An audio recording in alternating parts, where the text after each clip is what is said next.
Bijouterie Pantso mividy volamena, mivarotra sy manamboatra firavaka volafotsy sy volamena, sahaza ho an'ny rehetra. Manatona ao amin'ny Galerie 9 Tsaralalàna, box 8 na Building Complexe Ampiflou. Libye, mon détergent préféré. Libye nettoie. Libye vous présente le JT. Mes linges sentent très bon.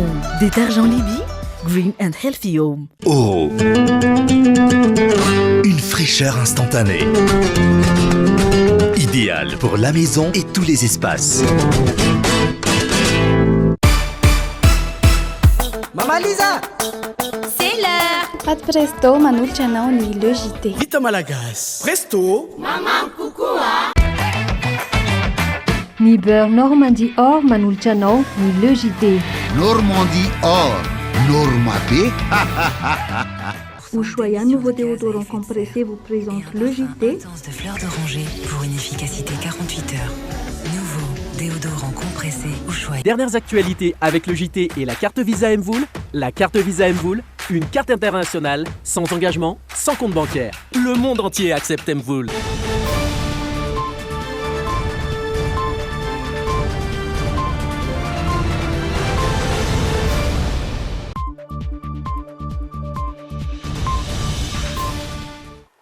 Miarabantsika rehetra manaraka tsy tapaka ny fahitalavitra Dreamin atao anatin'ny logité ianao amin'izao ora sy fotoana izao ary manasanao anaraka ny fampalalam-baovao hatramin'ny farany omenanao avy hatrany ary ny lohatenim-baovao anisan'ny songadina tamin'ity androany ity. Fa fitohanan'ny fiara voamaraina fikorontanan'ny toeran'ny fiaton'ny taxi be kosa no nanamarika ny andro androany mahakasika ny fandaminana vaovao nampiarin'ny komina Antananarivo renivohitra. Izy ihany koa ny fandaminana vaovao mahakasika ireo sokajin'olona afaka hisitraka ny vaksiny Janssen araka ny fanazavan'ny ministry ny fahasalamam-bahoaka androany tao anatin'ny pejy Facebook.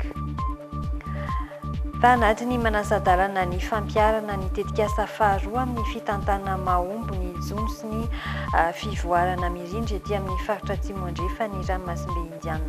Tokantrano maro no mivelona amin'ny fitrandrana vato etsy amin'ny ranon'ny kopa amin'izao fotoana izao efa misy ny paka ireo vato voatrandraka izy ireo raha ny fanazavana. Anisan'ireo vaovao arahanao ato anatin'ny logité ireo ary dia mbola anasananao anaraka izany hatramin'ny farany.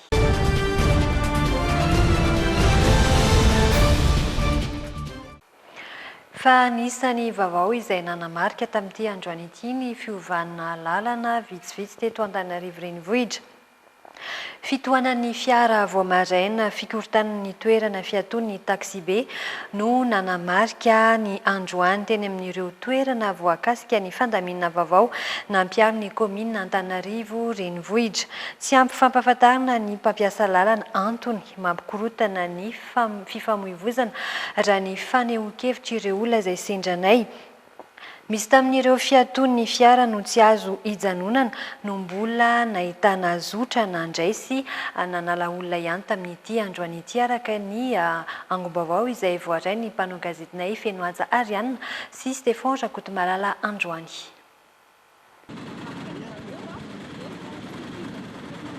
Lalana miakatra tsy azo hidinana intsony ity lalana avy any Behoririka ho any Antanimena ity. Mandray ity lalana ity avokoa na ireo taxi be na fiaran'olon-tsotra avy any Analakely sy 67 hektara. Ny sesesy ny fanionkevitra atao amin'ny tambazotran-tserasera mahalola ny fitohanan'ny fiara ny maraina. Andro voalohany nampiarana ny fandaminana vaovao amin'ny fampiasana ny lalana Antanimena Vasakosy, Behoririka sy Soarano androany. Ny fahitako ny fanovana aloha dia tena manahirana. Ovainao ny lalana nefa le lalana zany tokony mba hoe amboarinao aloha lavadavaka, sakananao ny sarety, alaminao tsara mivarotra amoron-dalana, nefa ny mahamaika anao dia ny aitsaitra. Zay zany no mba tiana ho fantatra hoe inona marina ny tena prioritaire amin'ity fanjakana mijoro ity. Raisitsika hoe ny ben'ny tanàna ny tompona andraikitra amin'ilay izy, inona le tena tanjona amin'ilay izy. Raha nandeha zao androany zaho olona mpitondra fiara rehefa mandeha dia fananikona janona mihitsy dia nandany fotoana kely raha sendra nandalo eo Antanimena Behoririka Analakely dia ozy hoe kitoto ilay izy. Ny sarety sakananao ahoana ny fomba hifampitaizana amin'ilay vahoaka fomba hifampitaizana amin'ilay vahoaka avy amin'ny alalan'ny Facebook firisan-jato ny olona manao Facebook omaly maraina zao no mahita eto Tanimena misy taratasy apetsaka dia ilay taratasy apetsaka firy amin'ny mpitondra mpamily fiarakodia no mahita an'io. Tsy tokony hisy zotra ho any Akorondrano afaka mijanona eto amin'ity fiatohana eto amin'ny farmasia Antanimena ity, saingy tsy izay no hita tamin'ny androany. Tena tamin'ny maraina zao zay hoe tsisy arety eto dia gaga zao io fa misy arely izy. Misy indray mahazo alalana indray. Tsy haiko mety le nisy taraina angamba le olona hoe lavitra be raha aty dia any amin'ny Frezy vao misy arety. Manomboka androany toy ihany zany fijanonareo eto? Hatreto aloha. Nanontaniana ny mahakasika izany ireo mpitandro ny filaminana miasa eto amin'ny rond-point Antanimena ary nanambara fa tsy mahalala tanteraka ny fandaminana misy, tsy maharaka ny fandaminana inko araka ny fitarainana na ireo mpitatitra na ireo olon-tsotra mampiasa fiara sy mikasa andeha taxi be voatery mivezivezy. Anjoany zao andeha ody dia lasa miodana be manjay bus dia lasa miodana be any ambony be any vao manjay bus nefa tokony party amin'ny Antanimena ihany zany tokony anjay bus dia nefa izy ndraindray manjay eto ndraindray tsy manjay eto.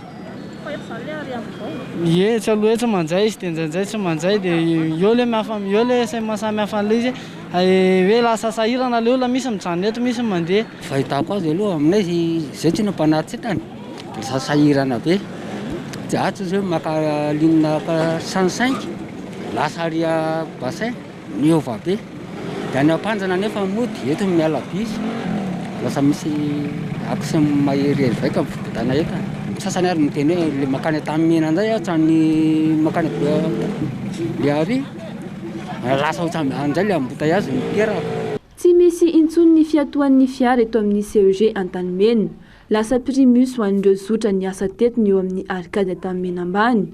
Voatery arana ny fandaminana ho ity mpamily iray ity na dia misy fiantraikan'ny ratsy amin'ny fitadiavana azy. Ohatran'le tamin'ny maraina izy zao raha le nalefa ny tany Akorondrano daholo zao tsy nety iny fa rehefa le nanova izy zany naka an'le lalana ihany zay dia mba hita ihany nisy fiovana le izy zany. Premier ministrenay zany no niova satria ny premier ministrenay tery ariana teo dia navadika eto zay le fiovana dia le lalana.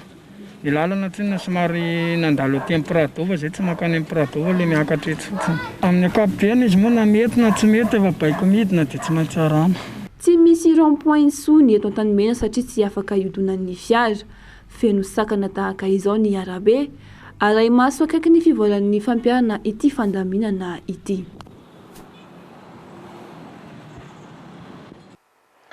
Fa nisesisesy ireo tompon'andraikitra vao antso sy nosamborina hatramin'ny 20 ny volana Jolay mahakasika ilay Rara Apollo 21 mpikamban'ny Zandary misy 20 no nosamborina ny alatsinainy fa 20 ny volana Jolay lasa teo raha ny angom-baovao voaray avy amin'ny sekretera mpanjakana misahana ny Zandarmarie-pirenena. Voakasika ity raharaha ity ihany koa ny manamboninahitra sivily na mpanatsoana atao famitorana araka ny faneho-kevitry Ramarson Alain dia tokony ampiarina amin'ireo fantatra fa nandray anjara tamin'io fikasana hamono ny filoham-pirenen'io ny lalàna. Olona 12 eo anivon'ny Zandarmarie-pirenena no nosamborina ny alatsinainy 20 Jolay araka ny fanomezam-baovao nataon'ny sekretera mpanjakana misahany Zandarmarie-pirenena ny talata 17 Jolay. Ny efatra amin'izy ireo no mpikambana ao amin'ny G6 ny asa ho an'ilay frantsay loalisitra amin'ireo olona voaroroy amin'ity raharaha ity izy ireo. Ny tana andraikitra mpamily ho an'ilay miaramila teratany vahiny ny iray tamin'izy ireo. Taorin'ny fandroana noho ny fahadisoana arakasa fony mbola mpiambina ny filoham-pirenena no ny asa ho an'io miaramila io izy efatra ireo. Voakasika ity raharaha ity anko manamboninahitra jeneraly roa eo anivon'ny Zandarmarie-pirenena sy iray eo anivon'ny tafika. Vao noesorina tamin'ny toeran'ny herinandro lasa teo ny komandin'ny G6 na ny vondrona misahana ny fiarovana sy ny firotsahana antsihatra manokana. Voakasika ity raharaha ity anko antsimpiriam-baovao nomen'ny sekretera mpanjakana avokoa ireo rehetra ireo. Sivily tafiditra ao anatin'ity raharaha ity ny mpikambana iray teo anivon'ny filan-kevitra ambony ny tetezamita natao famitorana teny Ivato. nanambahany sekretera-panjakana fa tsy voatery ho piray tsikombakomba na meloka ireo olona nosamborina sy natao famitorana ireo fa ny fitsarana no manana ny teny farany. Manoloana ny toedra raha misy namoaka ny heviny Ramarsan Alain mpanolotsaina ambony tamin'ny fitondrana tetezamita. Ka io mantsy ny tiako tenenina amin'rehetra le miresaka hoe tao cinéma Taizary Floandry Rajoelina nanao cinéma tamin'izany resaka zany. Samy nahitsika na tamin'ny tetezamita ary tsy nisy cinéma mihitsy nataony. Zavatra tena nitranga rehetra dia tena nisy daholo ny zavatra nitranga. Niaranteo angambitsika rehetra za koa nisany tamin'ny hoe tompona andraikitra tamin'ny défense sécurité tamin'ny tetezamita nahita ny zavatra mitranga reny bombe reny zay vao nisy teto Madagasikara tsy nisy an'izany eny teto hoe fa tena nisy ary tsy foronina fa nisy.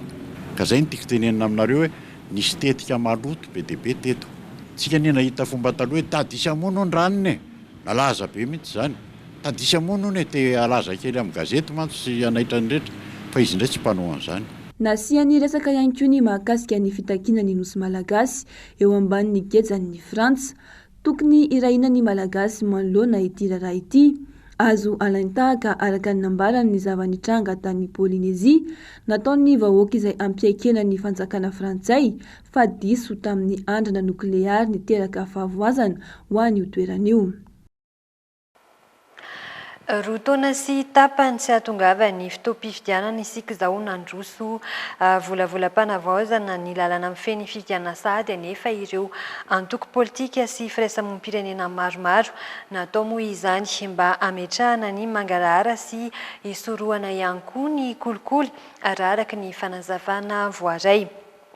Betsaka ny fangatahana nataon'izy ireo ao anatin'io fanavoazan-dalàn'io araka ny vaovao izay tateriny Irina Fanirisoa sy Rivony Irina Tekaleo amintsika ity. Ny fikarakarana ny fifidianana no teboka voalohany ingan'ny kolikoly eto Madagasikara raha ny fanazavana. Efa maro be ny olana nateraka izany teto amin'ny firenentsika. Izany indrindra no natonga ireo antoko politika sy firaisamonim-pirenena maromaro namola vola lalàna vaovao ahafahana manarin'ireo lesoka nisy teo aloha. Mangataka zany zay mba antoko politika na vondrona antoko no manolotra olona ho fidiana amin'ny fifidianana isan'ambaratongany mba nomezana asina mihitsy an'ilay fanaovana politika. Dia ny tena misongadina atao anatiny koa zany dia hoe mahita koa zany zay hoe aleo ferana ny vola ampiasain'ny candidat amin'ny fampielezan-kevitra dia mba tsy ho avoaka ny voka-pifidianana raha tsy efa vita ny dingana rehetra tamin'ny tatitra makasika ny loharanom-bola sy ny fampiasana ny vola tamin'ny fampielezan-kevitra. Dia ny fangatahana eto koa dia ho atsangana ny filan-kevitra nasionaly fifidianana ahitana ny solotena ny hery-velona rehetra zany ao anatin'izay filan-kevitra nasionaly izay mandinika ny fimpitoana fanaovana fampielezan-kevitra, ny petra-bola sy ny fampiasam-bola tamin'izay fifidianana izay. Dia tena misongadina tokoa dia hoe mangataka koa zany izahay mba olona tsy mizaka mba olona mizaka ny zoam-pirenena malagasy ihany no mandray anjara amin'ny fifidianana isan'ambaratongany. Fa ireo izay mirotsaka ho fidiana kosa kanefa mizaka ny zoam-pirenena hafa ankoatra ny malagasy hoe double nationalité zany dia manaiky izy aloha fa hofezin'ny lalàna malagasy na aiza na aiza ny toerana misy azy eo amin'ny fitondrana ary tsy maintsy manao fanambaram-pananana ary ihany koa le fanambaram-pananana io zany ny fananana eto toerana sy any ivelany ary manaiky koa izy ireo fa rehefa lany dia amerina ny fananany rehetra eto Madagasikara. Dia ho an'ireo vahiny mahazo ny zoam-pirenena malagasy moa raha ny tokony izy dia tsy afaka mirotsaka ho fidiana raha tsy folo taona nipetrahana teto sy nahazo an'izay zoam-pirenena izay. Ankoatra ny kolikoly, olana eo amin'ny fanatontosana ny fifidianana ihany koa ny fanjakazakany mpanambola ho izy ireo. Mibahany toerana loatra ny fampiasam-bola diso tafahoatra rehefa tonga ny fotoam-pifidianana. Azo hitarafana ny lesoka goavana mampihiba ny fandrosoana eto an-toerana nefa izany. Anisy ny vahaolana naroso mahakasika izay ao anatin'io fanavaozana ny volavolan-dalàna io. Fa tokony ara-drazana ny fifidianana. Zany hoe hatramin'izay dia ny bahana ny mpanam-bola ny fifidianana. Raha tsy manam-bola be ianao dia tsy lany. Ary nydikany izay mpanam-bola be izay dia zao le olona te olany zany dia lasa voateza miankin-doha amin'ny vahiny satria ny vahiny ny manam-bola be dia tsy maintsy redevable amin'ireo mpanohana azy ireo izy. Noho izany dia lasa foana fanjakana mpanohana ny vahiny fanjakana eto matazatra matetika ka zay nataony hoe asorona zany resaka ohatra zao hoe talohatsika zao manao fividianana tapabolana amin'ny bobaka tsy mety zany zay ny tenena hoe tokony ampitomboana ny fotoana naovana fampielezana na enim-bolana azy anaovana fampielezana fa tsy maninona am'izay atety Madagasikara anao na motoza nampiasainao ninona latsaka député anao ohatran'izany aloha zay manomboka any amin'ny fokotany aloha fidinina ny président fokotany de manomboka any amin'ny fokotany aloha ny élection de miakatra fametrahana ny mangarara sy ny miraleny tany ho tanjona voalohany tiana hotratrarina amin'izao fanolorana volavolan-dalàna izao raha nambaran'izy ireo miainga avy any amin'ny fanavaozana ny fikarakarana ny lisym-pifidianana ihany koa no asim-panavaozana raha ny fangatahany hatrany fa isy ny fandamina vaovao mahakasika ireo sokajin'olona afaka hisitraka ny vaksiny Janssen araka ny fanazavan'ny ministry ny fahasalamam-bahoaka tao anatin'ny pejy Facebook androany. Isy ihany koa ny fiovana eo amin'ny fomba ahazahoana io vaksiny io hisorohana ny fivezivezena raha ny fampahafantarana nataony hatrany. Miandry ireo araka izany no ahafahana hiroso indray amin'ny fanaovana ny vaksiny Janssen, ny vaksiny Janssen izay tsindrona indray mandeha tsy mila famerenana intsony. Fanazavana. Mbola andrasana hatreto ny fotoana anaovana ny vaksiny Janssen. Eo ampandrindrana ny fomba ahazoana ny vaksiny sy ireo sokajin'olona afaka misitraka izany ny ministera ny fahasalamam-bahoaka. Voalaza nefa fa ireo tsy mbola vita vaksiny no afaka manao io vaksiny Janssen io raha ny fanazavany ny ministry ny fahasalamam-bahoaka hatrany.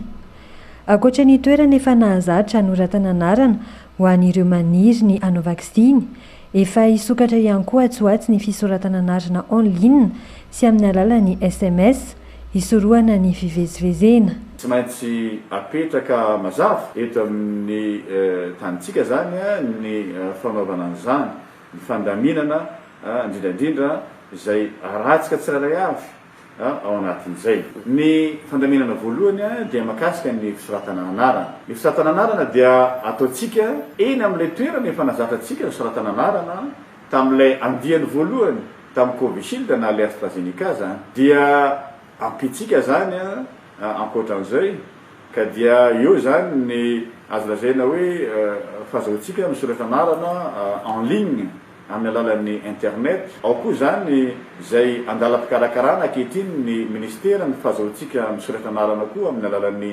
SMS. Ao koa ny fampiasana ny laharana maitso izay tsy maintsy jerentsika miaraka amin'ny ireo ministera hafa moa zany eo an-dalana mijery an'izany rehetra zany ankehitriny ny amin'izay fisoratana anarana zay. Ankoatran'izay moa zany dia ao koa zany no fampahafantarana antsika hoe iza avy moa zany no afaka misitraka an'ity vaksiny ity. Fatra voalohany ihany hatreto dia ampy amin'ity vaksiny Janssen ity izay atao eo amin'ny sandry hatrany. Azo ampiasaina hatramin'ny 3 volana ny vaksiny Janssen raha toa ka voatahiry eo anelanelan'ny 2 degré Celsius ka hatramin'ny 20 degré Celsius. Mahomby eo amin'ny 920 isanjato ny vaksiny Janssen izay antsoina ihany koa hoe vaksiny adenovirus. Mariako tokoa zany fa ny fanaovana vaksiny dia tsy midika velively mihitsy fa tsy ho azon'ny otrikaretina isika. Ny fanaovana vaksiny dia mampihena ary miaro mba tsy andehanana any amin'ilay tranga misy fahasarotana. Tonga omaly ny fatram-baksiny Janssen miisa 57 sy 3 hetsy izay avy amin'ny États-Unis tamin'ny alalan'ny rafitra Covax. Ampahany amin'ny fatra 520 tapitrisa natokana ho an'ny Afrika avy amin'ny firenena Amerikanina. Andrasana kosa ny fatra faharoa amin'ny vaksiny Covishield izay miisa 5 sy 2 hetsy izay tsy ho ela raha ny fanazavan'ny ministry ny fahasalamam-bahoaka hatrany. Omenanao indray ary izao ny antotanisa fivoarany antotanisa mahakasika ny Covid-19 eto Madagasikara. Olona iray no maty vokatry ny Covid-19 omaly raha ny antotanisa nivoaka tamin'ity androany ity. tafiakatra 770 araka izany totalin'ireo efa lavo ny tsy mikaretina teto Madagasikara. Tsikaritra ho ny aniakatra ny isan'ny fitiliana natao raha ny tatitra ny voaka Androany hatrany. Misy 13 ny fitiliana vita ka ny valo tamin'ireo voamarina fa marary ny Covid-19. Ny roa tamin'ireo teto Analamanga, ny 4 marary hafa avy any Matsiatrambony, ny 9 izany hoe lasa 30 ireo manana fahasarotana eo amin'ny soritraretina raha ny antotanisany voaka tamin'ity Androany ity hatrany. Eo amin'ny maresaka iraisam-pirenena mitokona ny mponina manoloana ny fantarana ny fampiasana ny passe sanitaire ao Eropa hiatra manomboka amin'ny voalohany volana Aogositra izany. Miverina tsikelikely anefa amin'izao fotoana izao ny fepetra sakana manoloana ny fianaky ny Covid-19 any an-toerana, manoloana ny fidirana sy ny fivoahana ny kontinanta dia misy ny rafitra izay tsy maintsy arahany tsirairay na ireo vita vaksiny fanefitry ny Covid-19 aza. Mahatsara ny fizahantany amin'izao kanefa manahirana ihany koa raha ao amin'ny vondrona Europeana ny Tsinale. Mampitatra ny passe sanitaire avokoa ny ankamaroan'ireo firenena amin'ny vondronao. Miatra ao amin'ny sasany amin'ireo firenena ao amin'ny vondrona Europeana ny fitiliana, ny fitokana monina rehefa migadona sy ny fepetra sakana mila hajaina. Ny dingana arahana kosa dia miankina amin'ny firenena tsirairay. Ao Alemana izao, ireo mpizahantany miverina avy amin'ny toeran-kafa ny tena atahoran'izy ireo. Mandalo fitiliana avokoa izy ireo na nandeha fiaramanidina, na fiara tsotra, na fiaran-dalamby. Raha toa ka tsy vita vaksiny kosa, mila manaja ny fitokana monina farafahakeliny 5 andro arakaraka ny firenena ny aviany. Tsy mampanina ireo mpiavy nefa izany. Ilaina ho izy ireo ny fanatanterahana izao fepetra sakana izao. Mbola mahazavatra ny amin'ny finday ihany koa izy ireo ho fampahatsiahivana ny amin'ireo fepetra sakana tsy maintsy arahana. Ireo mponina avy ao Corse sy ny manodidina kosa leo tanteraka ny famerenana indray ireo fepetra sakana rehetra sy ny fanaovana arovava-orona indray. Efa nalan'ny governemanta tamin'ny 30 jona nefa ny fampiarana ireo fepetra sakana rehetra manoloana ny valanaretina. Araka nambaran'ity vehivavy ity, ampandehanana ny ara-toe-karena ao an-toerana no antony namahana sy nanalan'ny governemanta ireo fepetra sakana rehetra manoloana ny coronavirus. Tsara le tanjona ho izy, kanefa raha izao mitrango izao, amin'ny volana septambra mety averin'ny governemanta hipoka mihitsy ny mponina ho hiatrano ny tenany. Ny fanitarana ny passe sanitaire sy ny fampanaovam-baksiny ireo mpitsabo sy ireo mpamonjy voana manomboka amin'ny voalohan'ny volana Aogositra no antoka iray omeny Frantsa anakanana ny fiverenana amin'ny fihibohana indray. Niteraka fikorontanana nefa izany ao Rome, renivohitra Italia, nitokana ny mponina nanohitra ny fampiarana ny Green Pass. Anatiny manasadalana ny fampiarana ny tetikasa faharoa amin'ny fitantanana mahombo ny Jony sy ny fivoarana mirindra eny amin'ny faritra atsimo andrefa ny ranomasimbe Indiana tamin'ny taona 720 no nanomboka ny tetikasa ary ifarana amin'ny taona 13 Hatreto dia ny 20 isan-jato amin'ny tetikasa no tanteraka. Tanjona ary ny andeha mafimafy kokoa amin'izao fepitaona faharoa izao ho ny mpandrindra nasionaly vaovao. Mafisina ihany koa ny fanomezan-danja sy fikarohana lalam-barotra ny vokatra azo avy amin'ny Jony fanampanazavana. Manao fanamby ny hanao misimisy kokoa ny mpandrindra nasionaly vaovao amin'ny tetikasa Suyo Fiche 2. Maharitra 9 taona ny tetikasa ary anaty manasadalana indrindra izany izao ka nahafahana nanao tombana ny lasa. 20 isan-jato amin'ny tetikasa no tanteraka hatramin'izao. Tetikasa vatsiny bankira isam-pirenena izay misehatra amina faritra lehibe miisa 3 dia idiana na Lanjoroa ary Melaky, eo ihany koa ny faritra roa hafa tahaka ny Atsimo andrefana sy Androy. Hatreto dia ny 120 faingo 5 isan-jato amin'ny teti-bola 5.70 tapitrisa dolara no efa nampiasaina. Fanatsarana no kendrena hoentina araka ny fanazavana. Isan'andro dia mila an'izay mifanindran-dalana tanterak'izay ny tetikasa rehetra sy ny programam-panjakana fa tsy misy hoe tetikasa tsy mifanaraka amin'ny programam-panjakana izay petraka amin'izao satria ny tetikasa rehetra dia mariako fa atsika malagasy zany, ny gouvernement zany, ny voaka malagasy rehetra zany, indrindra moa raha vola indramina sy averina dia mila mamaly an'izay etaeta ny vahoaka izay. Anjaranay mpitondra, anjaran'ny gouvernement no mifandresy lahatra amin'ireo mpamatsy ara-bola amin'ny maha-partenaire azy ireo mpiara-miombina antoka mba ampitovy an'izay fomba fijery izay sy andrindra an'izay fomba fijery izay. Sehatra iompanana ny fametrahana drafitra fandaminana ny Jono any Androy sy Atsimo Atsinanana any amin'ny faran'ny taona 2020 sy 2020. manandanja ihany koa ny fanamafisana ny traikefa tahaka ny fampiofanana amin'ny teknika ara-baritra na koa teknika fanodinana ny vokatra azo an-dranomasina. Mpanjono 500 no nampiofanana tamin'ny fampiasana amin'izana ho an'ny drakaka na garigary. Ho an'ity taona 2024 ity dia mpanjono 500 no kendrena ampiofanana amin'ny teknika fanatsarana ny jono. Natao izay amaritana izay lara-pahamena izay mianga avy amin'ny drafitrasa national dia ny plan émergence de Madagascar. Izany hoe izay zany no atao hoe natao voalohany izay. Itsika koa moa mazava ho azy zany fa miatrika olana ny gouvernement izay anisan'ny mitondra ny anjara biriky amin'ny alalan'ny ministeran'ny fambolena sy ny fiompiana ary ny jono zany dia mitondra koa tsika valy ny aingana réponse urgente zany amin'ny olana any atsimo. Hatrany amin'ny taona 2024 tanjona ihany koa ny famerenana 2 hektara amina alahongo, eo ihany koa ny fanomezana saritany fanjonoana 2 ny fametrahana tanàna mpanjono moderna 20 ary ny fizarana fitaovana fiarovana an-dranomasina maherin'ny 3 vory any Mahajanga ireo tompon'andraikitra mitetika asa hatramin'ny zoma izao. Fatokantrano maro no mivelona amin'ny fitrandrahana vato etsy amin'ny ranon'ny kopa amin'izao fotoana izao efa misy pakasary ireo vato voatrandraka izy ireo raha ny fanazavana voaray mbola tsy nisy nanakatsakana na ihany koa mitaky alalana manokana ahafahana manao izany anefa ireo mpitrandraka hatramin'izao fotoana izao. Ny fomba malagasy no nentin'izy ireo ny santarana ny asany raha ny fanazavana voaray ny rina fanirisoa sy rivinirina tekale efa naharitra mambolana maro izay no ritra ny renirano kopa miazo ananosipatrana anosisato andota-penakiny nanjary ny vadika ho toeram-pitrandrahana vato fizany amin'izao. Tokantrano maro no mivelona amin'ity asitira ny fanazavana. Hatreto aloha mbola ny poniny manodidina ihany no tonga mitrandraka eny an-toerana. Mialohan'ny rosoana tamin'ny fitrandrahana dia nisy ny fomba natao analana fady ny toerana raha nambaran'ireo mpitrandraka.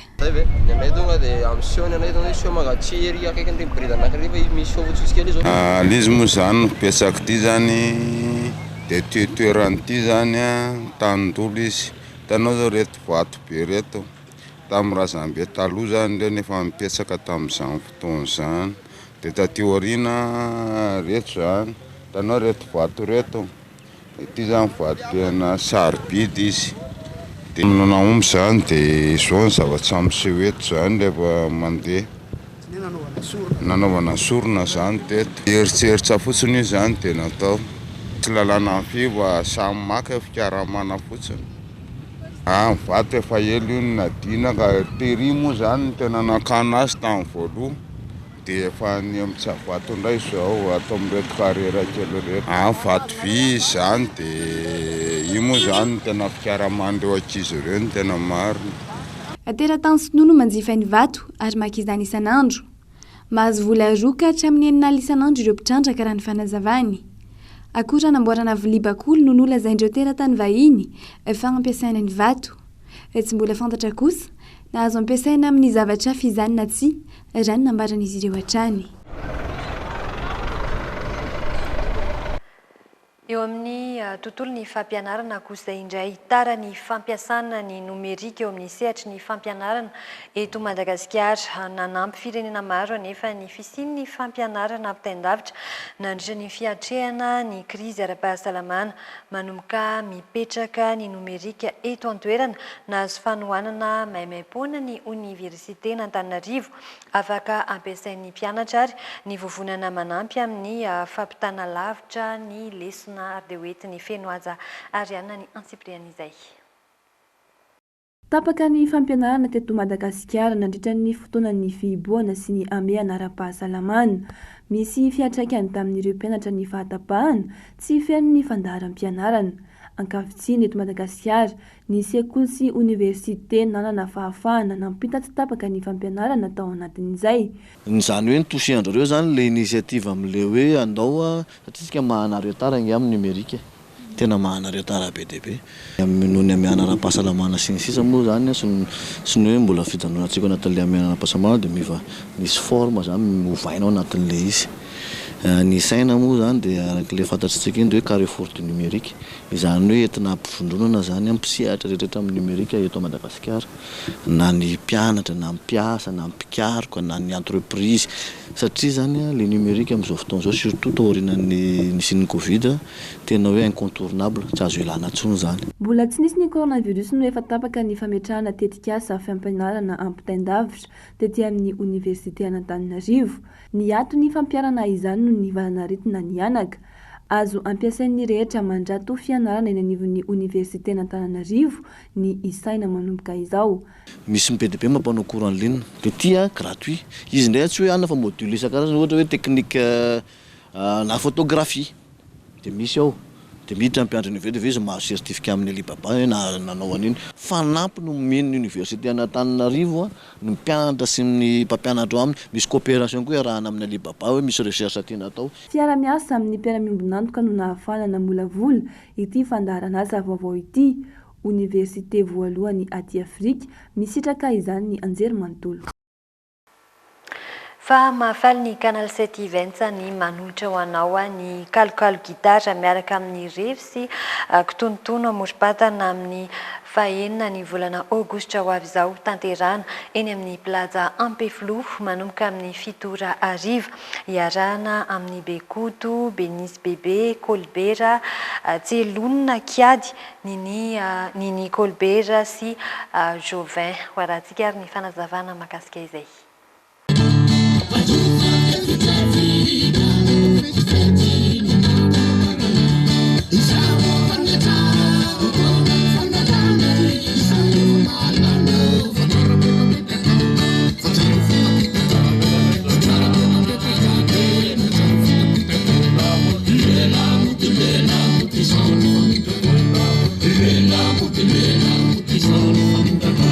Amin'ny 7 ariva no anomboka ny fampisehoana kalokalo gitara iarahana amin'ny Benisy Bebe ao amin'ny tarika lolo sy ny tariny, i Tselonina, i Nini Kolbera, Bekoto, i Jovin ary Kiady. Amin'ny zoma 1 Aogositra ho avy izao ny fotoana ao amin'ny plaza Ampeflo. Azo lazana fa tena favonona mihitsy aloha satria le gitara moa zany efa niainana hatramin'izay koa mouvement gitara io anisan'ny nitaizany tena mihitsy hatramin'ny fatanorana hatramin'izao fahateran'izao, nefa mbola mitohy ihany le fitiavana an'le gitara. Vao mainka moa tafaraka amin'reto zandry isan-karazany reto mino fa toko fa ho tsara ary afinaritra afakana tsara le lanonana amin'ny fahen'ny Aogositra io. Tsy zao kory zay niaraka nanao zavatra fa niaraka hatramin'izay Narmal io, Narbekoto, Rebeny, nanitarika ny Feogasy moa fa anatiny ankiny tena niaraka hatramin'ny Erikimanana niazona ny lira malagasy indrindrindrindra. Dia za mino fa tena afana tanteraka mihitsy io fotoana io. Anamarika io feto ihany koa ny kitontono hita ao ivelan'ny efitrano izorany fampisehoana, seho tokana tsy manam-paharoa iarahan'ireo mpanakanto mivony mozika an-gitara ny kalokalo gitara. Zany mangataka ny olona fotsiny hoe namako rehetrarehetra zany tsisy ohatran'ity satria zay efa zokizoko ny mahafinaritra dolo reo ary tao aminay dolo nanovo ny rehetrarehetra tao amin'ny Maleo ao moa Bekoto, dia tao amin'ny Lolo ao Benisy Bebe, dia tao amin'ny Ngabe Tselonina. Tsy hoe manara-teny zay efa zokiny zany fa mba miangavy ny tanora rehetrarehetra hoe tongava hoe venir c'est être apprendre ou comprendre teny frantsay zay hoe na alala na fantatra tsara hoe iza moa reo olona anankitelo reo. 3 alina ariary ny vidibidirana amin'ny fotoana io. Azo atao ny manjifa sahady ny tapakila eny amin'ny plaza Ampeflo.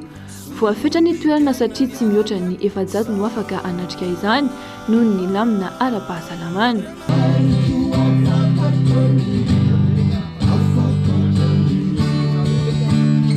Manantanteraka hetsika ampiroboroboana ny ara-kultoraly ny Université Nakatso miaraka amin'ireo mpiara-miasa aminy toa ny ADMC Kram ary ny kolotsaina mainty. Mampivelatra ny saina ny manantanteraka hetsika izay ivelan'ny fianarana sy ny asa araka ny fanazavan'ny tompony andraikitra iray ao an-toerana. Ny fampitana fanabeazana amin'ny alalan'ny kolotsaina no tanjona voalohany. Anehoana ary fa misy akoatra ny fitokonana izay mametraka lazaratso an'ny anjerimanontolo kosa ny faharoa hoetiny ny aina Rasolo Armanana sy Idôle Farakotony aina ny antsipriany izay. Ankatso, anjerimanontolo mpanjakana, fitokonan'ny mpampianatra sy ny mpianatra, tsy fahatongavan'ny karama sy ny vatsim-pianarana ara-potoana, izay ny tonga ao an-tsaina avy hatrany. Mampivondrona olona maro nefa Ankatso, avy amina foko sy faritra samihafa. Mivelatra ary manan-karena kolotsaina araka izany ny université. Mampivelatra ny saina ny fanaovana hetsika ivelan'ny fianarana, voaporofo ara-tsiansy izany araka ny nambaran'ny tompona andraikitra iray. Ilaina ihany koa ny miala voly aorian'ny fianarana sy ny asa hoy izy. Analana ny rarin-tsaina ihany koa izany. Izay indrindra no antony karakaran'ny université sy ny DOSC, ny ADMC Kram ary ny kolotsaina mainty, hetsika ara-kultoraly eo anivon'ny anjerimanontolo. Ny fampiroboroboana ny hetsika ara-kultoraly sy ny kolotsaina eny amin'ny tontolon'ny anjerimanontolo ny tanjona voalohany. Anovan'ny fomba fijerin'ny olona ivelan'ny anjerimanontolo kosa ny faharoa. Amin'ny maha-anjerimanontolo azay koa, tonga eny ny mpianatra andrato fahalalana sy fanabeazana. Noho izany, ny fomba ahafahana mampita izany fanabeazana izany amin'ny alalan'ny kolotsaina no ilaina. Hetsika ara-kultoraly ho fampivondronana ny mpampianatra, ny mpianatra ary ny mpandraraha ety amin'ny université Antananarivo izay no mahatonga hetsika. Tena fototra zao dia hoe ahoana ny mampitana fanabeazana amin'ny alalan'ny hetsika ara-kolotsaina.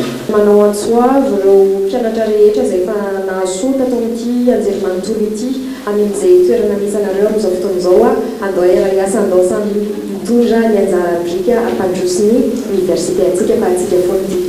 Hetsika izarahan'ny mpianatra eny amin'ny anjerimanontolo Nakatso ny talentany sy ny kolotsaina mampiavaka azy sy ny fiaviany ny zoma alu. Isaky ny zoma afara ny volana no anatanterahana ity hetsika ity. Amin'ny zoma faha-telopolo ny volana Jolay ny andiany voalohany amin'izany. Ny mpianatra ao Ankatso no tena azo laka amin'ny fotoana io, izy mpanakanto hafa ihany koa. Iarahan'ny université Nakatso miasa amin'ny ADMC Kram izay ivotoerana misahana ny fampiroboroboana ny kolotsaina eny amin'ny anjerimanontolo sy ny direction des offices des sports et de la culture na ny DOSC moa ny fanatanterahana ity hetsika ity. Fanadihadiana dokavarotra kosa indray anomboka amin'ny fahatelo ny volana novambra ho avy izao ny fifananana INFA ataon'ny PRECAS ho an'ny adjoint d'administration BAC, contrôleur du travail et loi sociale BAC ary ny assistant d'administration BEPC ary amin'ny fahatelopolo ny volana Jolay ho avy izao ihany koa ny fidirana amin'ny PRECAS. Afaka telo volana mahery eo ny fifaninanana telo hidirana ho mpiasam-panjakana amin'ny resaka adjoint d'administration BAC, contrôleur du travail et loi sociale BAC ary assistant d'administration BEPC amin'ity taona ity. Manana fotoana malalaka ireo maniry niditra amin'ireo amin'ny fikarakarana antotan-taratasy ho an'ity fifaninanana INFA ity. Ireo zany dia amin'ny INFA ka 18-45 ans zany afaka manao an'izy ireo. Amin'ny septambra zao farany fanaterana ny antotan-taratasy rehetra satria ny concours dia amin'ny 3 novambra ho avy izao. Ka ireo izay liana zany dia mba manentsika kely misoratra anarana eny amin'ny PRECAS akady fotsy.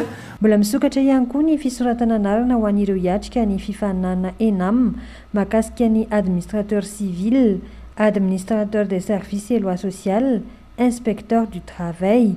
Ireo izay anisan'ny nafantarana ny PRECAS ety akady fotsy. Amin'ny fahatelopolo ny volana Jolay ho avy izao moa ny fidirana PRECAS akady fotsy. Dia ohatran'izay koa ny greffier, gendarme, ny inspecteur de police niveau BAC ary ny agent de police sy ny agent pénitentiaire kosa dia niveau BEPC. Ireo zany dia mianticiper zay amin'ny concours fa mbola tsy mivoaka ny avity concours amin'ireo faran'ireo. eo amin'ny maresaka iraisam-pirenena kosa indray anarivo maro ireo tanora ny rotsaka hiaro ny fiandrianam-pirenena tao Etiopia. Marobe ny hetsika tsy ara-drary mbola miseho ao an-toerana ka nahatonga ireo tanora ireo hilatsaka an-tsitrapo anatevin-daharana ny tafika ny fanazavana. Ankafaliana ary no nandraisana izany tao amin'ny lapan'ny tanàna tany an-toerana Omaly. C'est en grande pompe qu'Addis Abeba a présenté mardi des jeunes qui ont décidé de rejoindre les rangs des forces de défense nationales éthiopiennes. Ny endrika fety no nandraisan'ireo tanora miisa 3,000 nanolo tena natevin-daharana ny tao amin'ny tafika etopianina. Samy naneho ny fahavononany hiantsoroka ireo adidy mavesatra miandry azy ireo tanora marobe ireo. Isan'izany ny fiarovana ny faritany izy ireo tsy ho lasan'ny hafa. Fa eo ihany koa ny fampandriana ny fahalemana ny an-toerana, ny fanoherana ny jadony izay mbola manjaka. Ny fanatevenan-daharana ny tafika no ahafahana miaro ny firenena hoy ny ankabeazan'ireo tanora. Manana ny fivelomako sy ny fiainako eto aho, saingy azoko ampandeferina izany. Ny zava-dehibe dia ny mandeha miady ho an'ny fireneko hoy ny tanora iray 17 taona. Efa ela no nitady fomba hanangonan'ireo tanora marobe ireo ny tompona andraikitra teo anivon'ny tafika, saingy izao vao tanteraka izany. Nanetsika ny enty-manana anampian'ireo miaramila sy ho fanohanana anazy ireo, na ara-tsaina, na ara-bola, na ara-pitaovana ny tao Addis Abeba. Nakotroka ny fandraisan'ny manam-pahefan'ireo andiana tanora ireo. Ampijoro ny fiandrianam-pirenena ny tanora hoy ny tompona andraikitra ka tsy tokony ho lavina ny fahavononany. Ho fampandraisana andraikitra avy hatrany azy ireo dia nangataka fanampiana fitaovam-piadiana teo anivon'ny tafika etopianina amin'izao. Eo amin'izay maresaka iraisam-pirenena izay hatrany manany sy ny fitotongana ny toe-karena maneran-tany ny FMI fa indrindra ny fiterahana fahasamihafana eo amin'ny firenena mandroso andalam-pandrosoana ireo izay nateraky ny lesoka teo amin'ny paikady ny hatrehana ny Covid-19 fa indrindra miankina tamin'ny tany fahavitan'ny firenena tsirairay ny vaksiny miady amin'ny Covid-19.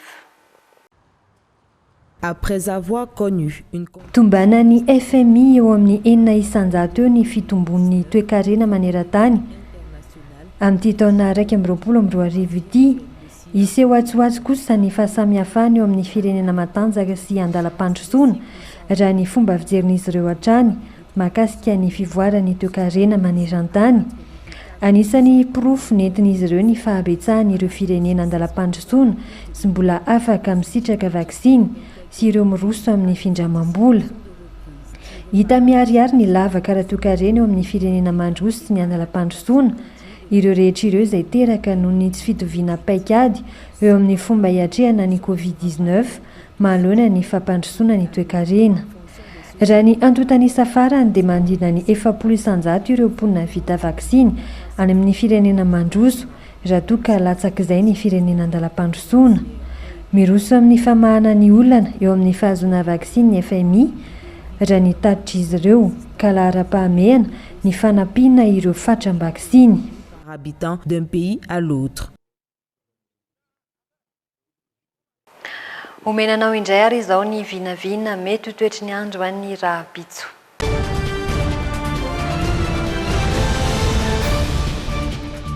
Any amin'ny faritry Diana sy Sava dia ifandimy ny raona sy ny masoandro ahitana ny maripana farany ambany any Sava 20 degré Celsius ary ny maripana farany ambony 30 degré Celsius any amin'ny faritry Diana. Ho an'ny Boe ny Melaka Sofia Betsiboka dia ifandimy ny raona sy ny masoandro ny maripana farany ambany 20 degré Celsius ho an'ny Betsiboka sy Sofia raha toa ka te 30 degré Celsius ny maripana farany ambony any amin'ireo faritra efatra ireo dia ho an'ny Betsiboka izany ho an'ny Sofia ihany koa. Ho an'ny loatra mangoro analanjoro fary atsinanana dia andrahoana ny andro ary izy ihany koa ny rahakerika orana manifinify. Ho an'ny atsinanana sy analanjorofo ny maripana farany ambany 30 degré Celsius ho an'ny loatra mangoro ary ny maripana farany ambony 40 degré Celsius ho an'ny analanjorofo sy atsinanana. Ho an'ny eto avoantany kosa indray dia ifandimy ny raona sy ny masoandro. Ho an'ny faritra efatra Bongolava Itasy Analamanga ary Vakinakaratra ny maripana farany ambany io an'ny tasy 1.0°C vakina karatra 0°C analamanga 3.0°C ary ny maripana farany ambony kosa dia 20.0°C ho an'ny bongolava ho an'ny analamanga kosa dia 20.0°C ny maripana farany ambony raha toka 2.0°C ny maripana farany ambony ho an'ny vakina karatra. Ho an'ny Moromani mantsihatra ambony ary Orombe dia ifandimy ny raona sy ny masoandro raha toka andraoana ary isany koa ny rahanorana ny vadivafitovinany sy atsimatsonanana any. Ny maripana farany ambany 2.0°C ho an'ny Moromani raha toka tafakatra hatrany amin'ny 4.0°C ny maripana farany ambony hitantsika izany any Orombe. Ho an'ny Menabe atsimo andrefa na andro ary anosy dia anorana andraoana ny andro ary ny maripana farany ambany 20.0°C ho an'ny atsimo andrefa na raha toka tafakatra hatrany amin'ny 2.3.0°C ny maripana farany ambony ho an'ny Menabe. Dia izay ankory no entiko mamarana ny LEJT tompokila sy tompokivavy ankasitrany ianao nanaraka izany hatramin'ny farany ary manome fotoananao ho an'ny raha-pitso indray velomary.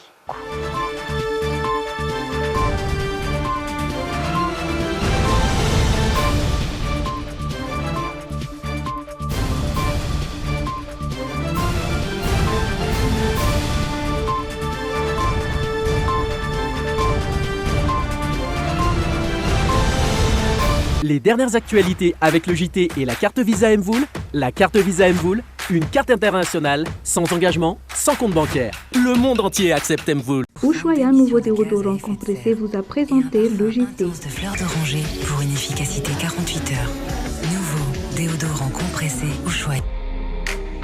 Bijouterie Pansou vidy volamena mivarotra sy manamboatra firavaka volafotsy sy volamena sahaza ho an'ny rehetra manatona ao amin'ny Galerie 9 Tsaralalàna box 8 na building complexe Ampiflou. Libby, mon détergent préféré. Libby nettoie. Libby vous a présenté le JT. Mes linges sentent très bon. Détergent Libby, green and healthy home. Oh, une fraîcheur instantanée. Idéal pour la maison et tous les espaces. Maman Lisa, c'est l'heure. Pâte Presto manolotra anao ny le JT. Vita malagasy. Presto. Maman kokoa. Ny beurre Normandie Or nanolotra anao deo ny le JT. Normandie Or, Norma B.